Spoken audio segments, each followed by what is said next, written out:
the recent revocation of plots of land within Nigeria's FCT, especially those allegedly belonging to former President Muhammadu Buhari, adds a twist to the ongoing controversy about the allegations of land grabbing and revocation under the leadership of the Honourable Minister of the FCT, Nyesom Wike. For those who see this move as a land grabbing tactic by Wike, there remains a hurdle that continues to challenge this reasoning, and that is, could Nyesom Wike go that far to include the lands of former President Buhari? And if so, what about the cases of lands belonging to Chief George Akume, Secretary to the Government of the Federation, and Tajudeen Abbas, Speaker of the House of Representatives, persons actively serving under the Tinubu administration? Could Nyesom Wike's land grabbing agenda be that daring? Again, if you argue that the demolition of rural shanties is simply a typical case of the rich and powerful oppressing the poor to encroach their lands, then here's another big question. Could men who own a property in Maitama, one of Abuja's most expensive districts featuring exclusively luxurious and serene neighborhoods, be categorized as poor?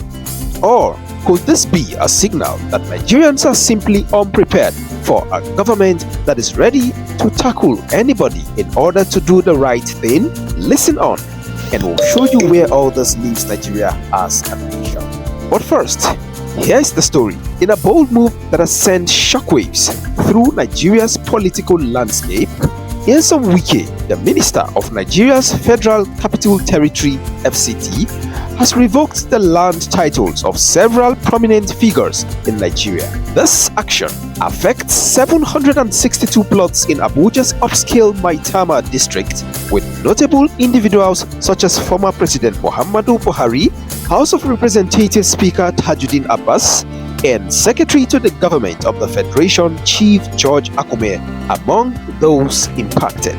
The revocation was prompted by the failure of these landholders to pay the required certificate of occupancy fees, a mandatory charge for land ownership in the FCT. But despite multiple notices and extended grace period, the payments remained outstanding, leaving concerned citizens of Nigeria wondering whether such refusal is due to financial constraints or whether it's a flagrant refusal by some wealthy persons to be law-abiding. But contrary to the previous norm, this has led to the enforcement of Section 28 of the Land Use Act of 1978.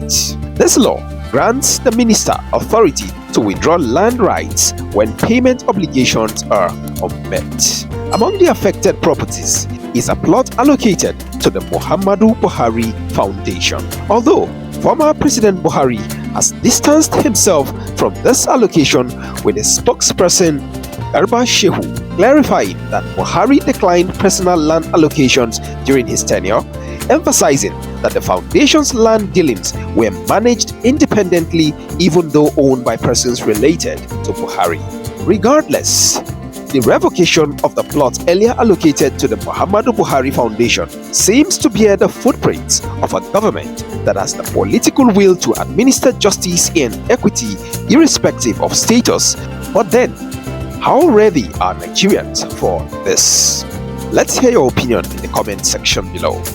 But Wike's decision has sparked intense debate across the nation. His supporters commend his commitment to enforcing regulations and ensuring accountability regardless of an individual's status. They also argue that such measures are essential to uphold the rule of law and maintain order in land administration. Critics, however, perceive the move as politically motivated, suggesting it targets specific individuals and raises questions about selective enforcement. But a major contradiction to the above position is that the revocation list extends beyond political figures, encompassing former Chief Justice of Nigeria Walter Onogen, Kaduna State Governor Ubasani, and several ex-governors and lawmakers. This broad scope indicates a comprehensive crackdown on non-compliance within Abuja's land allocation system. But is this a welcome development by many in Nigeria? Nyesom Wike, known for his assertive governance style, has previously emphasized his dedication to restoring order in Abuja's land administration. According to Wike, and I quote, "When we make the right decision, some people will be happy and some will not." Quote closed. But then, where does this leave Nigeria?